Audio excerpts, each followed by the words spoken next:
Hello everyone, और क्या हालचाल आप सभी के। आई होप बढ़िया होंगे। अब जो आज का प्रोजेक्ट होने वाला है बहुत इंपॉर्टेंट होगा, क्योंकि उसमें आपको काफी सारी नई चीजें सीखने को मिलेगी। इसलिए एंड तक देखना ये वाला वीडियो, स्किप बिल्कुल मत करना। आपको काफी सारी नई चीजें सीखने को मिलेगी और लॉजिक कैसे लगाया जाता है ये भी सीखने को मिलेगा। चलिए मैं एक बार आपको प्लेलिस्ट दिखा देती हूँ AIML और ऑटोमेशन की।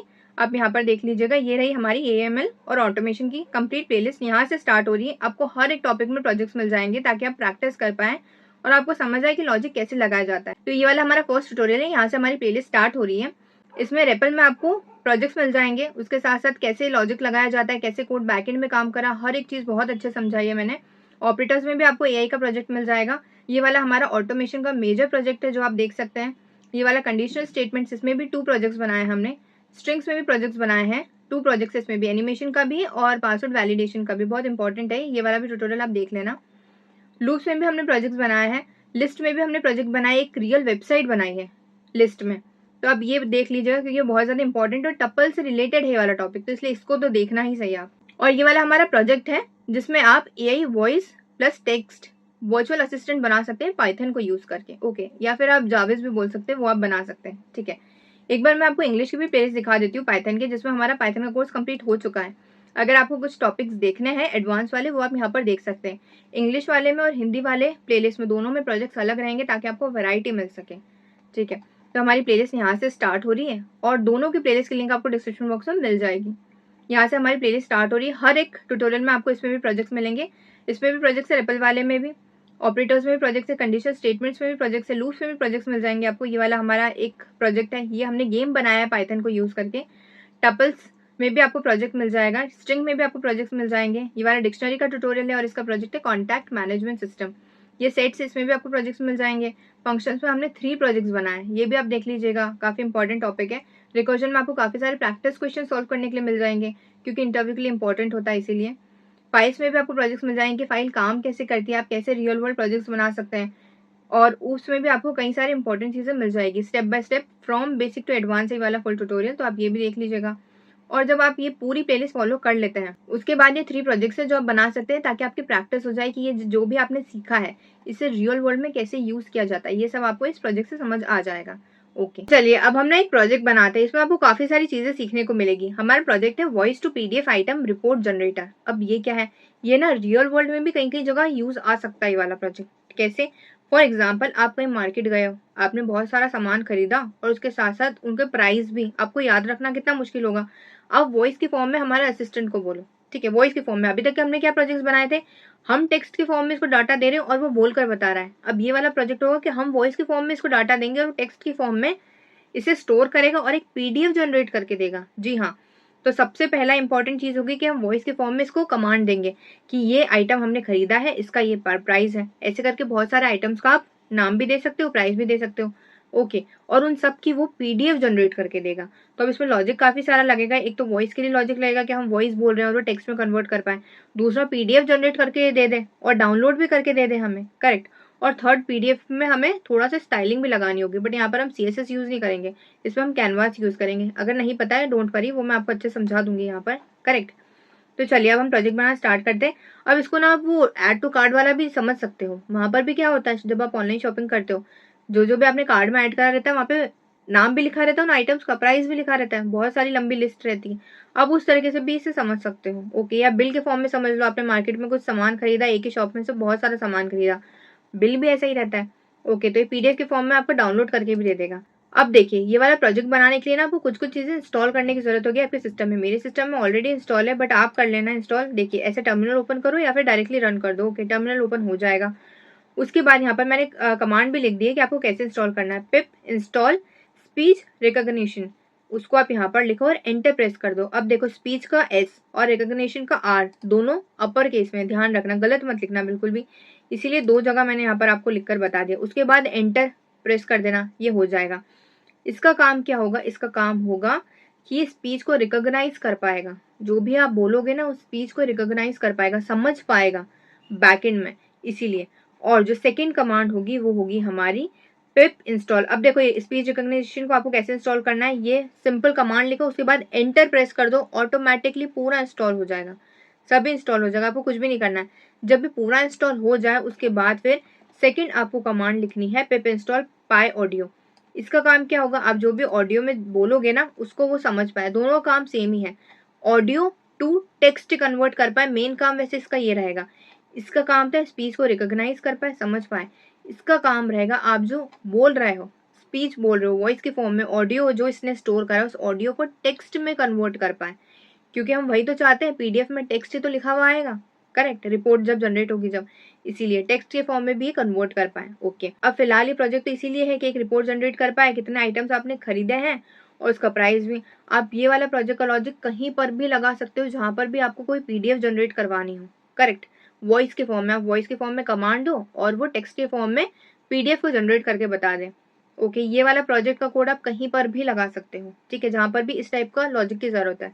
ओके, तो चलिए अब हमने ये इंस्टॉल तो कर लिया, अब हम कुछ इंपोर्ट कर लेते हैं लाइब्रेरीज को, क्योंकि हमने इंस्टॉल तो कर ली, अब इनको इंपोर्ट तो करना पड़ेगा ना यूज करने के लिए, इसीलिए। तो देखो, जो सबसे फर्स्ट लाइब्रेरी होगी उसके लिए हमें लिखना पड़ेगा इंपोर्ट, ताकि बैकएंड में सारा कोड ला के दे दे जो भी हमने इंस्टॉल करा है उन सभी को, ठीक है। सबसे पहले इंपोर्ट करना है हमें स्पीच रिकॉग्निशन को, ओके, SR, ओके, ये हमने कर लिया। उसके बाद जो सेकंड इंपोर्ट करना होगा लाइब्रेरी वो होगी रिपोर्ट लैब। अब इसका काम क्या है वो भी आपको बता देती हूँ, from report lab dot PDF, ये पीडीएफ जनरेट करने का काम करेगा, सिंपल, पीडीएफ जेन, देखो लिखा ही इसमें पीडीएफ जनरेट करना। उसके बाद इंपोर्ट कैनवास। अब इंपोर्ट कैनवास का काम क्या होगा, देखो कैनवास का काम सिंपल सा होगा, स्टाइलिंग, जो अपन सीएसएस में करते हैं ना वही काम। आपको पीडीएफ किस तरीके का चाहिए, किस तरीके की स्टाइलिंग चाहिए उसमें, वो हम कैनवास से करेंगे। कैसे, वो मैं आपको अच्छे समझा दूंगी, अगर आप फिर चेंजेस भी करना चाहो तो कर सकते हो, आपको समझने को मिलेगा। अब जो नेक्स्ट चीज है वो है create recogniser and item storage. अब देखिए इसका काम क्या होगा, इसका काम होगा कि जो भी हम स्पीच बोल रहे हैं ना उसको रिकॉग्नाइज कर पाए, समझ पाए वो सही से, ओके, और उसे स्टोर भी कर पाए ताकि फिर वो उसे टेक्स्ट में कन्वर्ट कर पाए। तो स्टोर करना और समझना का काम ये वाला कोड करेगा। अब देखो उसके लिए हम क्या कर रहे हैं, आर, उसके बाद यहाँ पर स्टोर होगा आर डॉट रिकॉग्नाइजर, जो भी हमने बोला है ना, जो भी हमने बोला है उसको समझे, रिकॉग्नाइज करें और इस आर में स्टोर कर लें, ठीक है, ये भी हमने कर दिया काम। अब उसके बाद आइटम्स नाम से ना हम एक लिस्ट बना रहे हैं। लिस्ट का काम क्या होगा, यहाँ पे सारे आइटम स्टोर करेगा, जो भी हम बोलेंगे आइटम्स का नाम, वो सारे आइटम्स इसमें स्टोर होंगे लिस्ट में। इस आइटम्स में नाम भी स्टोर होगा और प्राइस भी स्टोर होगा। अब जो नेक्स्ट है वो है डिफाइन लिसन फंक्शन। अब जो लिसन फंक्शन को हमें डिफाइन करना है, मतलब वो सुनेगा समझेगा, ये सारा बैकएंड का काम हमें यहाँ पर करना पड़ेगा। तो अब देखो कौन कौन सी चीजों की यहाँ पर जरूरत पड़ेगी। सबसे पहले तो एक फंक्शन क्रिएट कर लेते हैं डेफ लिसन के नाम से, ये सुनने का काम करेगा जो भी हम बोलेंगे। उसके बाद कोलन, ऐसे ही बनाते हैं हम फंक्शन, करेक्ट, वो हमने देख लिया। उसके बाद विथ SR डॉट माइक्रोफोन। अब देखो इसका काम क्या है, इसका काम ये है, मैं बोल रही हूँ मेरे कोऑर्डिनेटर को कि आप एक काम करो, सिस्टम का ना माइक्रोफोन जो होता है, जो सुनता है, जिसका सुनने का काम होता है, उसको आप स्टार्ट कर दो ताकि वो सुन पाए जो भी मैं बोल रही हूँ। ओके, तो ये काम कर देगा, इसने स्टार्ट करा देगा एज सोर्स, क्योंकि ये सोर्स की तरह काम करेगा ना, यहीं से सुनेगा इसीलिए। उसके बाद प्रिंट करा दो। अब देखो ये सिर्फ प्रिंट इसीलिए करा रहा है ताकि यूजर को समझ आ जाए टर्मिनल पर कि अच्छा इसने सुनना स्टार्ट कर दिया है, ताकि यूजर को समझ आ जाए कि ये सुन रहा है हमारा असिस्टेंट, बस इसीलिए वो प्रिंट कराएगा यहाँ पर स्पीक, और मतलब आप बोल सकते हो जो भी आप बोलना चाहो इस वक्त, तो ये प्रिंट करके टर्मिनल पे बता देगा। एंड से एग्जिट, एग्जिट का काम क्या होगा, अगर आपने एग्जिट बोल दिया तो फिर वो रुक जाएगा वहीं पर, ओके, एग्जिट टू फिनिश। अब यहाँ पर ना आप कुछ इमोजीज भी ऐड कर सकते हो थोड़ा सा अच्छा दिखाने के लिए, करना चाहो तो कर सकते हो, ठीक है, हम भी कर देते हैं, एक माइक का ऑप्शन रख देते हैं यहाँ पर, चलिए माइक्रोफोन रख देते हैं, ओके, ठीक है, स्पीक से एग्जिट टू फिनिश, ये भी हमने काम कर दिया है। अब उसके बाद नेक्स्ट काम क्या होगा, ये सिर्फ और सिर्फ यूजर के लिए है कि वो देख पाए कि हमारा असिस्टेंट सुन रहा है, और कुछ भी लॉजिक नहीं है इसमें, अगर नहीं भी लिखोगे तो भी कोई प्रॉब्लम नहीं है। तो ये माइक्रोफोन तो इसने स्टार्ट कर दिया है, ये भी सुन लिया। अब उसके बाद ये ऑडियो सुन पाए माइक्रोफोन, उसके लिए हम यहाँ पर एक वेरिएबल बना रहे हैं जहाँ पर ऑडियो स्टोर होगा जो भी यूजर बोल रहा है, और हम उसको बोल रहे हो कि अब लिसन करो, हमारा माइक्रोफोन तो स्टार्ट हो चुका है बट आप सुनो भी तो सही कि यूजर क्या बोल रहा है। ओके, अब यहाँ पर सोर्स आप पास कर दो, क्योंकि जो भी माइक्रोफोन ने सुना होगा ना वो उसमें स्टोर होगा इसीलिए, और उसके बाद यहाँ पर सोर्स पास कर दो। उसके बाद हम लिखेंगे ट्राई। अब ट्राई का काम क्या होगा, जो भी माइक्रोफोन ने स्टार्ट करके सुना है एज अ ऑडियो, जो भी सुना है, आप एक काम करो, गूगल स्पीच रिकॉग्नाइजर को पास कर दो, गूगल स्पीच रिकॉग्नाइजर को पास कर दो, और समझो कि यूजर ने बोला क्या है, ठीक है, वो हम यहाँ पर लिख रहे हैं। तो यहाँ से रिटर्न कर दो, किसको रिटर्न करेंगे, जो भी यूजर ने बोला है पहले, आर डॉट रिकॉग्नाइज, यहाँ पर गूगल नहीं आ रहा है क्या, चलिए हम पूरा ही लिख देते हैं,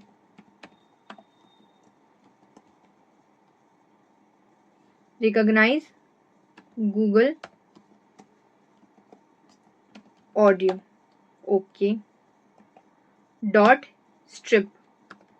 अब देखो ये वाले लाइन का मतलब क्या है, जिसे नहीं समझ आया फिर से बता रही हूँ। इसका काम बस इतना सा है कि गूगल स्पीच रिकॉग्नाइजर को आप पास कर दो, किसे पास करो, ऑडियो को, जहां पर भी जो भी ऑडियो स्टोर है ना, जो यूजर ने बोला है, उसको इस गूगल रिकॉग्नाइजर को पास कर दो, ताकि वो समझ पाए कि यूजर ने बोला क्या, और जो भी फालतू का नॉइज वाइज रहेगा वो उसको स्ट्रिप भी कर देगा यहाँ से, ठीक है, ताकि जो वैल्यूएबल डाटा है वो उसे सुन पाए। बस ये काम हमने यहाँ पर करा दिया है। अब उसके बाद एक्सेप्ट भी हम लिख देते हैं।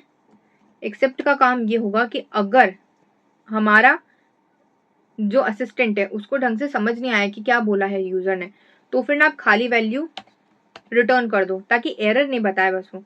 अब देखो ये एक्सेप्ट और रिटर्न ये खाली क्यों लिखा है हमने यहाँ पर, आपने ChatGPT पे देखा होगा, कोई से भी असिस्टेंट देखा होगा वॉइस का, वहां पर क्या होता है, अगर आप कुछ भी बात कर रहे हो उस असिस्टेंट से तो सुनता है ना, अगर उसे कुछ चीज समझ नहीं आती तो फिर से ट्राई करता है सुनने का, एरर थोड़ी बताता है, वही रुक थोड़ी जाता है, वही ये काम करेगा, ये रुके नहीं और बस खाली वैल्यू स्टोर कर दे और फिर से ट्राई करे सुनने के लिए, इसलिए हमने एक्सेप्ट लिखा है, ये एरर नहीं बताया इसीलिए। ओके, अगर उसको कोई चीज समझ नहीं आई है जो यूजर ने बोली है तो। अब देखो keep listening until user says exit, इसका काम क्या होगा, इसका काम ये होगा, फॉर एग्जाम्पल अभी यहाँ पर हम आइटम की जनरेट करा रहे हैं रिपोर्ट, इसलिए उसी का एग्जाम्पल देके समझा रही हूँ। यूजर ने फर्स्ट आइटम का नाम बोला, प्राइस बोला, वो स्टोर करे, समझे, और अगली बार नेक्स्ट आइटम के लिए वेट करे कि यूजर फिर से कोई आइटम का नाम बोले, प्राइस बोले, फिर थर्ड आइटम का नाम और प्राइस के लिए वेट करे, फिर फोर्थ के लिए, फिर फिफ्थ के लिए। इसको एक ही आइटम सुनने के बाद रुकना नहीं है, कंटिन्यूअसली चलते रहना है जब तक कि यूजर एग्जिट नहीं बोल देता, करेक्ट, इसीलिए हम ये वाला कोड लिख रहे हैं। अब देखिए यहाँ पर लिखाएगा क्या, वो देख लेते हैं। एक लूप चलेगा यहाँ पर वाइल, लूप का ही काम होता है कि कंटिन्यूअसली चलता रहे, जहां पर भी ये चीज की जरूरत होती है वहां पर हम लूप ही लगाते हैं। तो मैं यहाँ पर वाइल लूप लगा रही हूँ, जब तक ये कंडीशन ट्रू रहती है ये चलता रहेगा लूप। इसके बाद हम लिख देते हैं टेक्स्ट। टेक्स्ट का काम क्या होगा, जो भी यूजर ने बोला है उसको आप कन्वर्ट कर दो टेक्स्ट में और उसमें स्टोर कर दो। ओके, तो जो भी यूजर ने बोला है वो कहाँ पर स्टोर है, इस लिसन वाले फंक्शन में स्टोर है, क्योंकि सारा काम यही तो संभाल रहा है, सुनने का, माइक्रोफोन का, ऑडियो का। ओके, उसको आपको टेक्स्ट में कन्वर्ट करना है, वो यहाँ पर स्टोर रहेगा। अब बाकी का लॉजिक लिख लेते हैं ताकि वो लगातार सुनता रहे जब तक एग्जिट ना बोल दे यूजर। ओके, उसके लिए हम यहाँ पर लिखेंगे if not text then continue. अब देखो ये ना वही वाला काम है जो वहाँ पे ऊपर एक्सेप्ट लिखा था ना, वही वाला काम ये कर रहा है। इसका काम है कि अगर टेक्स्ट खाली है, मतलब यूजर ने जो भी बोला है ना और ऑडियो से समझ नहीं आ पाया हमारे असिस्टेंट को, तो खाली रखेगा, क्योंकि हमने यहाँ पर खाली दिया है। अगर खाली है, इफ नॉट टेक्स्ट, अगर टेक्स्ट में जो भी बोला है यूजर ने, जो सुना है हमारे असिस्टेंट ने, वो खाली है, तो आप कंटिन्यू कर दो, एरर मत बताओ। अब नेक्स्ट चीज सुनो कि यूजर क्या बोल रहा है, बस इसीलिए। ओके, और इफ अगर यूजर ने कुछ बोला है और हमारे असिस्टेंट को समझ आ गया है, तो टेक्स्ट डॉट लोअर, मतलब बस ये लोअर केस में इसको कन्वर्ट कर ले और समझ पाए, बस इसलिए लिख रहे हैं हम लोअर, इक्वल्स टू अगर एग्जिट बोला है यूजर ने। ओके, तो फिर आप डायरेक्टली ना एग्जिट कर दो, रुक जाओ, मतलब वहीं पर, और कुछ सुनने की जरूरत नहीं है। अगर एग्जिट बोल दिया है तो फिर आप ब्रेक कर दो, वहीं रुक जाओ, ठीक है। अब इसके बाद extract item name and price. अब देखो ये बहुत सही चीज है, यूजर जब नाम बोल रहा है, प्राइस बोल रहा है, हमारे असिस्टेंट को समझ कैसे आएगा, उसने सुन लिया है, उसको थोड़ी पता है कि क्या प्राइस है और क्या नाम है, हमें बताना पड़ेगा कि कौन सा प्राइस और कौन सा नाम है। लॉजिक क्या लगाएंगे इसमें, अगर कोई डाटा, हम सिर्फ प्राइस का लॉजिक लगाएंगे, बाकी का वो नाम वो खुद समझ लेगा। दो चीज है इसमें बस, नेम और प्राइस। अगर हमने प्राइस का लॉजिक लगा दिया तो नेम का तो ऑटोमेटिकली लग गया। देखो फिर से बता रही हूँ, प्राइस का लॉजिक क्या लगेगा, अगर यूजर ने जो भी बोला है और वो अमाउंट टाइप का है, मतलब इंटीजर टाइप का डाटा है, इस टाइप से कुछ डाटा है, तो मतलब ऑब्वियसली वो प्राइस है, तो आप उसको प्राइस में स्टोर कर दो। और बाकी जो भी उसने बोला ऑब्वियसली वो नेम ही होगा, और क्या ही होगा, करेक्ट। तो बस ये लिखना है हमें यहाँ पर, तो एक्सट्रैक्ट कर पाए जो भी यूजर ने बोला उसमें से, नाम को भी, आइटम की और प्राइस को भी। तो उसके लिए हम एक वेरिएबल क्रिएट कर रहे हैं वर्ड्स नाम का, यहाँ पर सारे वो वर्ड्स स्टोर होंगे जो यूजर ने बोला है, उसको स्प्लिट करेगा, अलग अलग करेगा नाम को और प्राइस को, ठीक है। स्प्लिट, ये स्प्लिट और ये सब हम प्रीवियस ट्यूटोरियल्स में पढ़ चुके हैं, इसलिए मैं आपको बोल रही हूँ AML ऑटोमेशन की सीरीज पूरा फॉलो करना। और इंग्लिश में तो पाइथन का कोर्स कंप्लीट हो ही चुका है, आप वो भी फॉलो कर सकते हैं अगर कुछ ऐसे टॉपिक्स है जो अभी फिलहाल इस वाले में नहीं है तो, ठीक है, आपको सारी चीज अच्छे समझ आ जाएगी। ओके। अब जो नेक्स्ट रहेगा वेरिएबल वो रहेगा प्राइस। इसमें फिलहाल करंटली तो खाली है वैल्यू, क्योंकि अभी हमने स्प्लिट करा नहीं है, पूरा लॉजिक लिखा नहीं है। जब स्प्लिट होकर लॉजिक लग जाएगा और प्राइस अलग हो जाएगा तो उस प्राइस को इस वाले वेरिएबल में स्टोर होना है, इसलिए हमने इसे क्रिएट करा है। करेक्ट। अब इसके बाद फॉर लूप लगेगा। फॉर लूप किसके लिए? यूजर ने जो भी बोला, अगर 4-5 वर्ड बोल दिए हैं तो हर एक वर्ड पर जाए, चेक करे क्या ये प्राइस है, क्या ये प्राइस है, क्या ये प्राइस है। जो भी प्राइस मिल जाता है उसको प्राइस वाले में स्टोर कर दो और बाकी को आप समझ लो कि उसका नाम है आइटम का। ओके। तो इसलिए अब ये आइटरेशन के लिए वेरिएबल क्रिएट करा है और कुछ नहीं है। इन वर्ड्स जो भी यूजर ने बोला हर एक वर्ड पर ये चले, इसलिए ओके। उसके बाद कंडीशन लगानी है हमें। अब ये मेन काम है। इफ डब्ल्यू डॉट रिप्लेस, अब डब्ल्यू डॉट रिप्लेस। ओके। अब देखो इसका काम क्या है। अगर यूजर ने ना कुछ डेसिमल टाइप का डाटा बोल दिया है प्राइस में, ओके, तो वो एरर नहीं बताया, उस एक्सेप्ट कर ले और उस डेसिमल को हटा दे। अगर आप थोड़ा सा चेंजेस करना चाहते हो इस कोड में तो चेंजेस कर सकते हो। ओके। और ये सब हम बात किसकी कर रहे हैं? इस डिजिट की। अगर वो डिजिट है तो, नहीं है तो फिर ये सब करने की जरूरत ही नहीं है, वर्ड्स में थोड़ी डेसिमल होगा। करेक्ट। अगर ये कंडीशन काम करती है तो फिर जो भी करंट वर्ड पर चल रहा है ना ये लूप, और ये कंडीशन मैच हो गई है, मतलब वो इंटीजर टाइप का डाटा है, वो प्राइस है, तो आप एक काम करो प्राइस में स्टोर कर लो। किसको स्टोर करो? उस करंट वर्ड को जिसके लिए भी आइटरेशन काम करा है। वो कहाँ पर स्टोर है? डब्ल्यू वाले वेरिएबल में, इसलिए। ठीक है, आई होप आपको समझ आ गया होगा। उसके बाद इसको ब्रेक कर दो। हमको प्राइस मिल गया है, वो एक ही आइटम के 4 to 5 प्राइजेस थोड़ी बताएगा, वो नहीं बताएगा। तो एक प्राइस मिल गया, ब्रेक कर दो, उस आइटम का प्राइस हमें मिल गया। नेक्स्ट के लिए कैलकुलेट करो, नेक्स्ट आइटम के प्राइस के लिए, फिर नेक्स्ट के लिए, फिर नेक्स्ट के लिए। ओके, इसीलिए आई होप समझ आ गया होगा। ये रिप्लेस का काम बस इतना सा, डेसिमल हटा दो वरना वो एरर बता देगा। इसलिए आप थोड़ा सा चेंजेस करना चाहो कोड में कर सकते हो, कोई प्रॉब्लम नहीं। और ये डिजिट के लिए काम करा है, इसलिए अगर वो डिजिट है तो, ये बिल्ट इन मेथड है, इसको हमने कोई क्रिएट नहीं करा, ऑलरेडी बनी हुई है। तो ये डिजिट को बस चेक कर लेगा कि वो डिजिट है क्या, इंटीजर टाइप का डाटा है क्या, इसलिए बस। अब देखो जो नेक्स्ट है वो क्लीन द आइटम नेम। अब ये थोड़ा सा इंपॉर्टेंट होने वाला है, इसलिए इसको ध्यान से देखना। हमने क्या करा, जो भी यूजर ने डाटा दिया है उसमें आइटम का नाम भी होगा, उसके साथ साथ उसका प्राइस भी होगा, दो चीजें होगी। करेक्ट। आइटम के प्राइस को तो हटा दिया, अब क्या बचा? सिर्फ नाम ही बचा। बट उस नाम में भी कुछ ना कुछ ऐसी चीजें होगी जो हमें जरूरत नहीं है, उन्हें हटाना पड़ेगा। जैसे कि अभी जब मैंने रिकॉर्डिंग के पहले ये प्रोजेक्ट बनाया था, उसमें क्या हो रहा था कि अगर मैं बोल रही हूँ ना उसे कि लैपटॉप का, देखो एग्जाम्पल देके बता रही हूँ, अगर मैंने उसे बोला लैपटॉप ₹55,000, ओके, और बैकएंड में भी मैंने कोड लिख दिया है कि जो भी इंटीजर टाइप का डाटा यूजर ने बोला है उसके आगे आप या तो रुपीज लगा दो या फिर रुपीज का आइकन लगा दो, बट आपको रुपीज लगानी। तो वो क्या कर रहा था कि मैंने जो बोला उसका तो रुपीज लगा ही रहा था, उसके साथ जो बैकएंड में मैंने कोड लिखा है ना उसके साथ अलग रुपीज लगा रहा था, 2 टाइम्स रुपीज लिखा हुआ आ रहा था पीडीएफ में जब जनरेट हो रहा था। ऐसी गलती नहीं हो, ऐसी मिस्टेक नहीं हो कि अगर यूजर रुपीज बोल रहा है तो भी उसे मत लो आप। ओके। RS मत लिखो या रुपीज का आइकन मत लगाओ, क्योंकि हम बैकएंड से ऑलरेडी लगवाएंगे उसके आगे, इंटीजर के आगे। ओके। और नहीं बोल रहा है तो फिर तो कोई प्रॉब्लम है ही नहीं, तो सही से वो डाटा प्रिंट कर पाए। इसलिए पहली चीज होगी कि यूजर का जो भी नाम बचा है, अब प्राइस हटने के बाद उसमें से आप इस रुपीज को हटा दो। उसने बोला है तो भी और नहीं बोला तो फिर कोई दिक्कत ही नहीं है। और जो सेकेंड चीज होगी वो ये होगी कि उसमें चेक कर लो कि कहीं गलती से भी कोई डिजिट है तो नहीं, गलती से भी कोई डिजिट तो नहीं है, मतलब प्राइस बचा तो नहीं है। अगर बचा है तो उसे भी हटा दो और फिर ही बाकी का पार्ट आप उसको एज अ नेम एक्सेप्ट करो, आइटम नेम एक्सेप्ट करो, आइटम के नाम के हिसाब से उसे एक्सेप्ट करो। आई होप आपको समझ आ गई होगी ये चीज। ठीक है, तो चलिए अब हम इसका कोड लिख देते हैं, क्लीन आइटम नेम को। उसके लिए क्या होगा, एक वेरिएबल क्रिएट कर लेती हूँ यहाँ पर।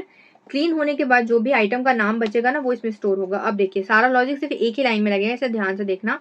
इसका लॉजिक होगा, ये हमने एक एम्प्टी ले रहे हैं क्योंकि स्टार्टिंग में एम्प्टी ही रहेगा आइटम का नाम, उसके बाद हमें इसमें जोड़ना है। किससे जोड़ना है? देखो ज्वाइन करो। अब देखो जो भी ना वहां पर डिजिट का या प्राइस का जो भी लॉजिक लगा था सेम वही की वही लॉजिक लगेगा। डब्ल्यू फॉर लूप चलाओ। Okay. W in words if not. अब देखो इफ नॉट का मतलब क्या है? इफ नॉट का मतलब है अगर इसमें डिजिट नहीं है, मतलब प्राइस नहीं है, तो ही आप ऐड करो इसमें, इस वाले वेरिएबल में। ओके। Dot replace. ये सिंपल सा हम वही कोड लिख रहे हैं जो हमने प्राइस में लिखा था, हम बस उसको ये बोल रहे हैं कि ये नहीं होना चाहिए इसमें। डॉट, उसके बाद comma, empty. Okay. Single inverted comma भी लगा सकते हो, डबल भी लगा सकते हो, एज योर विश, कोई प्रॉब्लम नहीं है। Dot is digit.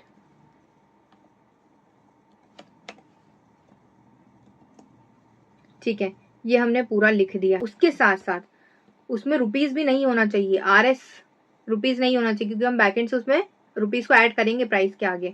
उसके लिए हम लिख रहे हैं W डॉट लोअर, बस ये लोअर केस में कन्वर्ट कर ले, इसका काम बस यही है। Should not equals to RS, rupees वहां पर नहीं होना चाहिए अगर यूजर ने बोला है तो। ओके, ये भी हो गया। डिजिट भी नहीं होना चाहिए, प्राइस भी नहीं होना चाहिए, साथ में रुपीस भी नहीं होना चाहिए। बाकी का पार्ट आप इसमें आइटम नेम में स्टोर कर लो। स्टोर भी कैसे करोगे, ऐसे ही आपको स्टोर नहीं करना है, जो भी प्राइस, और स्टोर भी कैसे करोगे, ऐसे ही स्टोर नहीं करना है। उसके साथ साथ जो आइटम का नाम हो रहा है ना, कैलकुलेट होने के बाद, ये सब निकलने के बाद जो आइटम का नाम आ रहा है, उसके फर्स्ट अल्फाबेट को आपको कैपिटल लेटर में स्टोर करना है, क्योंकि अच्छे से थोड़ी प्रोफेशनल दिखे हमारा PDF, इसलिए तो उसको अपर केस में कन्वर्ट करने के लिए हमें कैपिटलाइज को यूज करना पड़ेगा। ये भी बिल्ड इन है। ओके, तो चलिए हमने हमारा पूरा कोड लिख दिया है। सो आई होप आपको समझ आ गया होगा ये सारी चीजें। ये भी हमारा काम हो गया। उसके बाद नेक्स्ट है store item in the list. हाँ, प्राइस भी अलग हो गया, नाम भी अलग हो गया। अब इस सबको ना एक लिस्ट में स्टोर करना होगा ताकि इसकी PDF जनरेट हो पाए। वो हम लिख देते हैं इफ प्राइस, प्राइस में प्राइस स्टोर है हर एक आइटम का। ओके, तो item dot append, items dot append, मतलब उसमें एक एक करके प्राइस को ऐड करते जाओ। अपेंड का मतलब बस ये होता है। और किस किस को ऐड करते जाओगे, दो चीजों को अब आप ऐड करो। एक तो आइटम नेम को भी ऐड करो, जो आइटम के नेम में स्टोर है। देखो यहाँ पर स्टोर है ना आइटम का नाम, साथ में प्राइस को भी ऐड करो जो यहाँ पर स्टोर है उसका, इसलिए कॉमा और प्राइस। तो दो चीजें हम यहाँ पर पास कर रहे हैं। ओके, अब आइटम का नाम और प्राइस दोनों हमने पास कर दिए। अब प्रिंट करके बता दो। अब देखो ये प्रिंट ना वो वाला प्रिंट नहीं है जो PDF में जनरेट होकर आएगा। इस प्रिंट का मतलब है जो भी यूजर ने असिस्टेंट को बोला है ना, वो टर्मिनल पर प्रिंट करके ये भी बताता जाए साथ साथ में। मैंने अगर फर्स्ट आइटम ही बोला और उसका प्राइस बोला, उसी के साथ वो बता दे लिखकर हमारे टर्मिनल पर कि आपने ये बोला है, मतलब यूजर को समझ आ जाए कि अच्छा हमारा असिस्टेंट सही चीज ले रहा है। उसके बाद नेक्स्ट आइटम और प्राइस बोलेगा तो नेक्स्ट भी उसको प्रिंट करके बताता जाएगा टर्मिनल पर, बस इसीलिए। तो कैसे प्रिंट होना चाहिए, डायनेमिक डाटा प्रिंट होना चाहिए, इसलिए स्ट्रिंग यूज कर रहे हैं हम। ओके, डायनेमिक डाटा कैसे, जो भी यूजर ने बोला है वो बोला हुआ आइटम का नाम कहाँ पर स्टोर होगा, आइटम नेम में। तो एक तो आप उसको प्रिंट करके बता दो, ये डायनेमिक डाटा रहेगा, हर बार चेंज होता रहेगा जो भी यूजर बोलेगा। उसके साथ साथ थोड़ी सी स्पेस ताकि अच्छा दिखे। उसके बाद रुपीज और प्राइस कहाँ पर स्टोर होगा, प्राइस वाले वेरिएबल में। वो ये सिर्फ टर्मिनल के लिए है, इसलिए हम RS लिख रहे हैं, क्योंकि हार्ड कोड तो हमें लिखना पड़ेगा ना, वहां से तो हम RS को हटा रहे हैं, हार्ड कोड के लिए लिखना पड़ेगा इसलिए। और एल्स में क्या लिख रहे हैं हम, एल्स में हम लिख रहे हैं कि अगर हमारे असिस्टेंट को समझ नहीं आया है कि यूजर ने क्या बोला है, तो फिर बोलो प्लीज रिपीट एंड से आइटम विथ प्राइस। ओके, ये भी हो जाएगा प्रिंट अगर असिस्टेंट को नहीं समझ आएगा तो। ठीक है, ये काम भी हमारा हो गया। उसके बाद अब सिर्फ लास्ट काम बचा, और ये सबसे ज्यादा इंपॉर्टेंट है, जो कि PDF जनरेट कराना। करेक्ट, अब इसमें स्टाइलिंग भी लगेगी, बट CSS नहीं लगेगा, कैनवास लगेगा। कैनवास को हमने ऊपर इंपोर्ट तो कर ही लिया था। ओके, इसका कोड लिख देते हैं। थोड़ा सा जल्दी बताऊंगी कि ये कैनवास वाला कोड ना आपको ChatGPT भी दे देगा, आपको मेन लॉजिक आना चाहिए कि क्या होता है, बट फिर भी आप समझ लो ताकि अगर आपको कोई चेंजेस करना हो तो आप कर सकते हो। देखो, सिंपल लिखो कैनवास डॉट कैनवास, इसको रटने की बिल्कुल जरूरत नहीं है, ChatGPT अच्छे से दे देगा आपको स्टाइलिंग का काम। तो अब ये मैं क्यों लिख रही हूँ, इस नाम से हमारा रिपोर्ट जनरेट होगा। ठीक है, इसी नाम से रिपोर्ट जनरेट होगा, इसीलिए मैं बोल रही हूँ कि कैनवास से ना आप ये वाले रिपोर्ट जनरेट कराना PDF के फॉर्म में, इसीलिए .pdf। तो इस नाम से जनरेट होके डाउनलोड हो जाएगी। ठीक है, और ये कैनवास की स्पेलिंग सही कर देते हैं हम। ये काम भी हमारा हो गया है। उसके बाद नेक्स्ट हम फ़ॉन्ट सिलेक्ट कर लेते हैं, किस टाइप की फ़ॉन्ट होनी चाहिए PDF में। ओके, सो C डॉट सेट फ़ॉन्ट। अब नाम आप कुछ भी दे सकते हो, मैं ये वाली फ़ॉन्ट यूज़ कर रही हूँ, और बोल्ड होना चाहिए थोड़ा सा, इटैलिक भी यूज़ कर सकते हो एज अ विश। और इस फ़ॉन्ट का हम साइज सिलेक्ट करें 16, क्योंकि ये एक नॉर्मल रहेगा इसीलिए। अब C dot draw string use करेंगे हम। अब यहाँ पर आइटम रिपोर्ट करके ऊपर प्रिंट होकर आएगा एज अ टाइटल। अब 200, इसमें कंफ्यूज मत होना, ये सिर्फ और सिर्फ स्टाइलिंग है कि मार्जिन की क्या होना चाहिए, लेफ्ट और राइट मार्जिन कितना होना चाहिए, टॉप और बॉटम कितना होना चाहिए, बस उस हिसाब से हमने सेट करा है। चेंजेस भी कर सकते हो, कोई से दिक्कत नहीं है। आइटम रिपोर्ट, ये भी हमने लिख दिया है यहाँ पर। ओके, अब उसके बाद जो ऊपर टाइटल आएगा ना ये आइटम रिपोर्ट का, ये उसके लिए हमने मार्जिन और ये सब सिलेक्ट करिए। ओके, ये सब सिलेक्ट तो कर लिया, बट उसके साथ साथ हमें इसका फ़ॉन्ट भी देना होगा, तो हम फ़ॉन्ट भी दे देते हैं। यहाँ कॉमा आएगा इसलिए वो एरर बता रहा है। ओके ठीक है, सी डॉट सेट फ़ॉन्ट, ये टाइटल का फ़ॉन्ट है, उसको सेट कर रहे हैं हम। यही वाला फ़ॉन्ट ले लेते हैं, चेंजेस करने की ज़रूरत नहीं है क्योंकि फ़ॉन्ट सिलेक्ट कर लिया। इसका 12 रख देते हैं, y इक्वल्स टू 770। ओके, अब इसके बाद फॉर लूप चलेगा। फॉर लूप किसके लिए चलेगा? इंडेक्सिंग के लिए चलेगा। अगर आपने फर्स्ट आइटम दिया है और प्राइस दिया है तो 1 लिखा हुआ आ जाए इंडेक्सिंग में, उसके बाद फिर 2, फिर 3, फिर 4, फिर 5, और हर एक एक करके उसका नाम भी आ जाए, प्राइस भी आ जाए, इन सबके लिए लूप चलेगा। तो आई का काम होगा इंडेक्सिंग करना, और इंडेक्सिंग ऐसे ही नहीं होती अपने इसमें। जब फॉर लूप चलता है वो तो 0th के लिए चलता है ना इंडेक्सिंग। हम क्या चाहते हैं, वहाँ 0 थोड़ी लिखा हुआ होना चाहिए, 1, 2, 3, 4 ऐसा होना चाहिए। उसके लिए हम एन्यूमरेट यूज करेंगे। एन्यूमरेट क्या होता है वो भी मैं आपको बता देती हूँ। उसका काम सिंपल सा इंडेक्सिंग करना होता है कि वो 1 से इंडेक्सिंग स्टार्ट करें, जितने भी आइटम या डाटा आप स्टोर कर रहे हो उन सब पर, इन एन्यूमरेट। ओके, ये काम भी हमारा हो गया। इसमें हम पास कर रहे हैं आइटम्स, क्योंकि वहीं पर स्टोर है आइटम्स में ये सब, इसीलिए तभी तो हम ऊपर अपेंड भी आइटम्स में कर रहे हैं इसलिए। और उसके साथ साथ 1 से स्टार्ट होंगी, ये भी हमने लिख दिया है। इसके बाद सी डॉट ड्रॉ। अब देखो ये क्या है, ये वो फॉर्मेट है जो हम पीडीएफ में चाहते हैं कि आइटम लिखा हुआ है और प्राइस लिखा हुआ है। देखिए ड्रॉ स्ट्रिंग, ये फॉर्मेट होगा सभी आइटम्स और प्राइस का।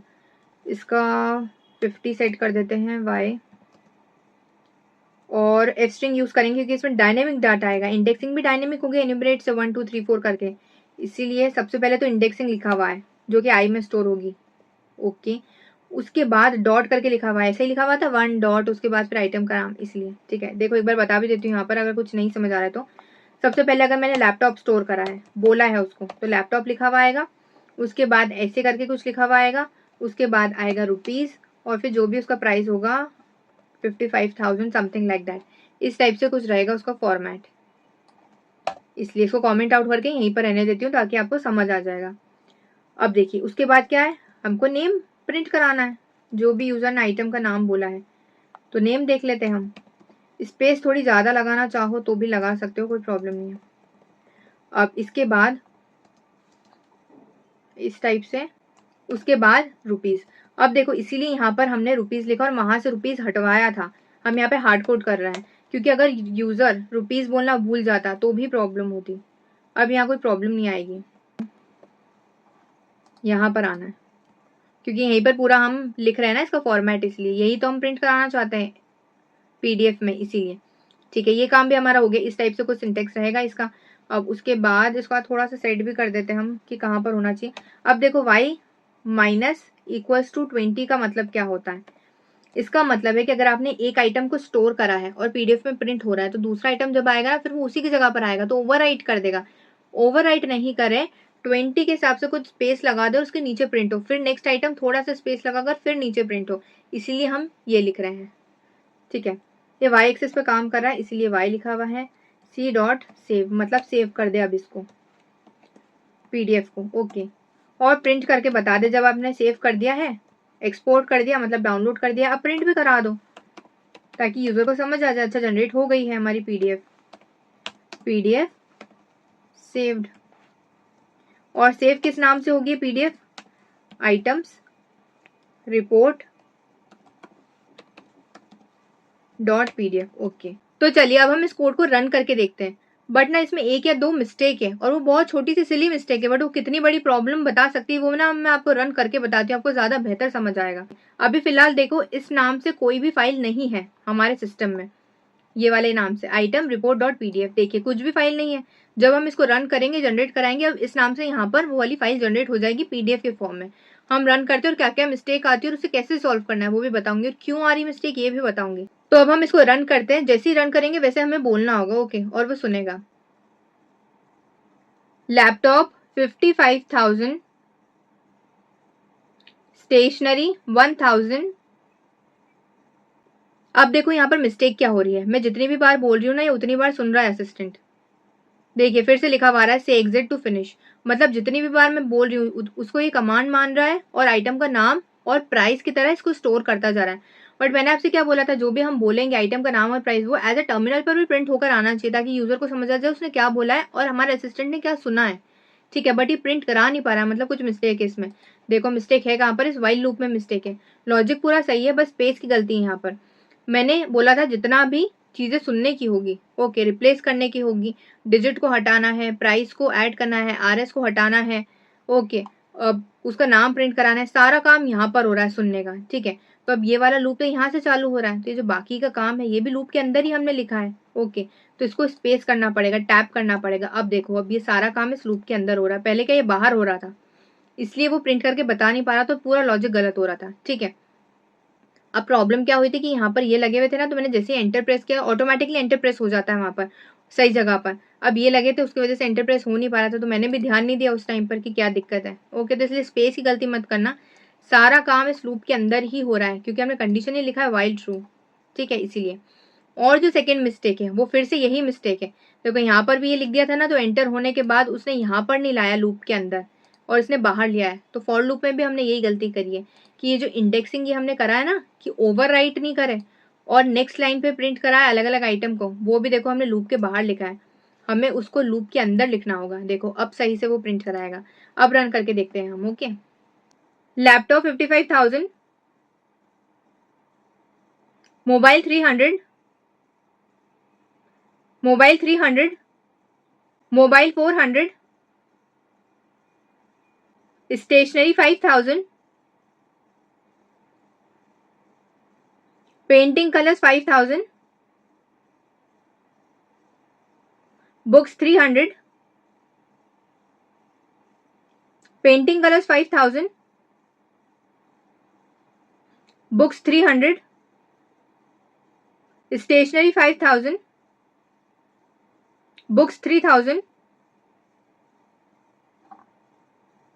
देखो इसमें एक और मिस्टेक भी है, जो सुन रहा है वो तो है, मतलब अगर आप चैट जीपीटी को भी कुछ भी बोलते हो तो हर बार थोड़ी वो कमांड ले लेता है, वो प्रॉब्लम नहीं है कि ये जो बार बार बोल रहा है कि फिर से वो सुनने की कोशिश कर रहा है, वो सही से काम कर रहा है, उसकी कोई प्रॉब्लम नहीं। प्रॉब्लम ये देखो, जब मैंने 3,000 बोला ना, इसे 3 लिया और मैं इसी के लिए वेट कर रही थी।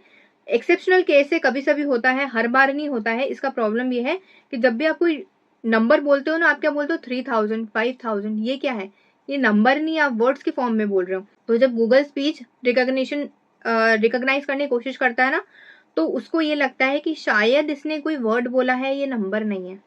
शायद अगर आप ढंग से प्रोनाउंसिएशन नहीं कर पाते और उसे ढंग से समझ नहीं आता है तो उसे एज अ वर्ड ट्रीट करेगा, उसको नंबर नहीं ट्रीट करेगा। इसका सोल्यूशन एक चीज है कि आप ऐसे भी कर सकते हो, कोई प्रॉब्लम नहीं, कभी सभी दिक्कत देता है, अदरवाइज नहीं देता है ये दिक्कत। फिर भी मैं आपको बता रही हूँ, कभी अगर दिक्कत दे दे तो काम करना, इसको इंस्टॉल कर लेना। इंस्टॉल का काम क्या होगा, अब देखो इसका काम होगा क्या, इसका काम बस इतना सा होगा, वर्ड टू नंबर कन्वर्ट करेगा। कि आप जैसे बोलते हो ना कि 5,000 3,000 2,000, उसको सही से 300 200 इसमें कन्वर्ट कर पाए वो। ओके, उसको समझने में दिक्कत नहीं आए तो ऐसे टर्मिनल ओपन करना, ड्रैग करना, ये कमांड लिखना और एंटर प्रेस कर देना, तो ये इंस्टॉल हो जाएगी। ओके, आगे आपको पिप भी लिखना है, सॉरी मैं फिर से बता देती हूँ आपको, पिप फिर इंस्टॉल वर्ड टू नंबर और फिर एंटर प्रेस कर देना। ऑलरेडी ये पूरा इंस्टॉल हो जाएगा, मेरे इसमें ऑलरेडी है इसलिए नहीं बता रहा है। ठीक है, अगर आपको इंस्टॉल नहीं करना है तो फिर आप ऐसे बोल सकते हो इसको, लैपटॉप 5500, बुक्स 300, पेंटिंग कलर्स 200। या फिर आप ऐसा बोल लीजिए, अगर आपको इसको इंस्टॉल नहीं करना है ना तो ऐसे 2000 5000 ऐसे कुछ भी आप बोल लीजिए, तो वो उस तरीके से उसको ले लेगा। अगर ये नहीं चाहते हो आप, वो देखो वैसे कि वैसे उसने प्रिंट भी करके बता दिया है। ठीक है, ये कोई प्रॉब्लम नहीं है। या तो आप ये कर लो कि इस टाइप से बोल लो, अगर कभी वो मिस्टेक देता है, वैसे नहीं देगा, 95% केस में नहीं देगा, 5% में कभी दे सकता है, वो भी इसलिए कभी सिस्टम नहीं सुने, माइक्रोफोन ढंग से काम नहीं करे, आपका प्रोनाउंसिएशन सही से काम नहीं करे तब। फिर भी अगर प्रॉब्लम देता है तो आप ऐसे बोलो 2000 300 55,000, इस टाइप से आप बोल सकते हो। बट अगर आप चाहते हो कि हर केस में अच्छे से सुने और अच्छे से प्रिंट करके बताए, भले आप 5000 बोलो या 5,000 बोलो, तो फिर ये मैंने आपको बताया है, आप ऐसा कर सकते हो। यहाँ पर देखो, इसको इंस्टॉल कर लेना, वो मैंने आपको बता दिया, टर्मिनल पर pip install word to number, उसके बाद यहाँ पर इंपोर्ट कर लेना इस टाइप से। ठीक है, यहाँ पर इंपोर्ट कर लिया आपने वर्ड टू नंबर। उसके बाद छोटा सा कोड यहाँ पर आपको लिखना पड़ेगा जहाँ पे आप ब्रेक कर रहे हो ना, ये इसका देखो काम क्या होगा, शॉर्ट में बता रही हूँ, बहुत सिंपल सा काम है। इसका बस काम है कि जो भी आपने बोला है ना, या तो आप नेम बोलोगे आइटम का या तो प्राइस बोलोगे। अगर आपने 55,000 बोला और उसको एज अ वर्ड उसने समझ लिया तो हमारा टर्मिनल समझ सकता है कि शायद ये आइटम का नाम है, प्राइस नहीं है। तो यहाँ पर ये बोला है कि अगर वो प्राइस नहीं भी है ना तो भी आप उसको समझने की कोशिश करो। अगर आपको लग रहा है 55,000 प्राइस नहीं है, फिर भी आप ट्राई तो करो उसको सुनने की, और जो वर्ड है ना उसको ट्रांसलेट करो या कन्वर्ट करो नंबर में। 55,000 को आप नंबर में कन्वर्ट करोगे तो कैसे होगा, 5000। अगर कन्वर्ट हो सकता है तो मतलब वो प्राइस है, प्राइस की तरह उसको पास कर दो। अगर नहीं हो सकता तो फिर एम्प्टी रहने दो। अगर मैंने बोला कि बुक्स प्राइस 5,000 रुपीज, ओके, तो बुक्स क्या नंबर में कन्वर्ट हो सकता है, नहीं हो सकता। 5,000 हो सकता है, हो सकता है। तो जो कन्वर्ट हो सकता है उसको कन्वर्ट करने की ट्राई तो करो कि शायद वो नंबर भी हो सकता है। ठीक है, बस इतना सा काम लिखा है मैंने यहाँ पर, आप वो लिख सकते हो। अब हम रन करके देखते हैं एक बार, सही से वो तो रन हो ही जाएगा, कोई प्रॉब्लम नहीं है। Laptop 55,000, stationery 3,000, stationery 3,000, exit. हो रहा है सही से। वैसे पहले भी केस काम कर जाएगा, कोई प्रॉब्लम नहीं। अगर नहीं काम करे तो फिर ये वाला भी आप तरीका यूज कर सकते हो। ठीक है, देखो बहुत अच्छे से ये इंपोर्ट होके आया, पूरा पीडीएफ फॉर्म में है। ओके, आप जूम भी कर सकते हो। ओके, सो आई होप आपको समझ आ गया हो कैसे पीडीएफ जनरेट करवाते हैं, कैसे डाउनलोड करते हैं, कैसे कोड लिखते हैं, कैसे इसका लॉजिक लिखते हैं। और पाइथन के दोनों प्लेलिस्ट की लिंक आपको डिस्क्रिप्शन बॉक्स में मिल जाएगी। एआईएमएल ऑटोमेशन की हिंदी की प्लेलिस्ट की लिंक भी, और जो पाइथन इंग्लिश का कोर्स हमारा कंप्लीट हो चुका है वो भी। जावा टीएसए का कोर्स भी हमारा कंप्लीट हो चुका है, उसकी भी लिंक आपको डिस्क्रिप्शन बॉक्स में मिल जाएगी। ओके, और अगर आप मेरा कोर्स फॉलो कर रहे हैं पाइथन एआईएमएल ऑटोमेशन का, तो अपने सोशल मीडिया पे जरूर पोस्ट करना और स्क्रीनशॉट पोस्ट करना और मुझे टैग करना, so I will repost your post. अगर वीडियो अच्छा लगा हो तो सब्सक्राइब कर देना, चैनल को लाइक कर देना, शेयर कर देना अपने स्कूल कॉलेज के ग्रुप में, फ्रेंड्स एंड फैमिली में। कमेंट्स में बताना कैसा लगा वीडियो, और कोई क्वेरी हो तो वो भी बता देना। Thank you so much for watching, मिलते हैं नेक्स्ट वीडियो में।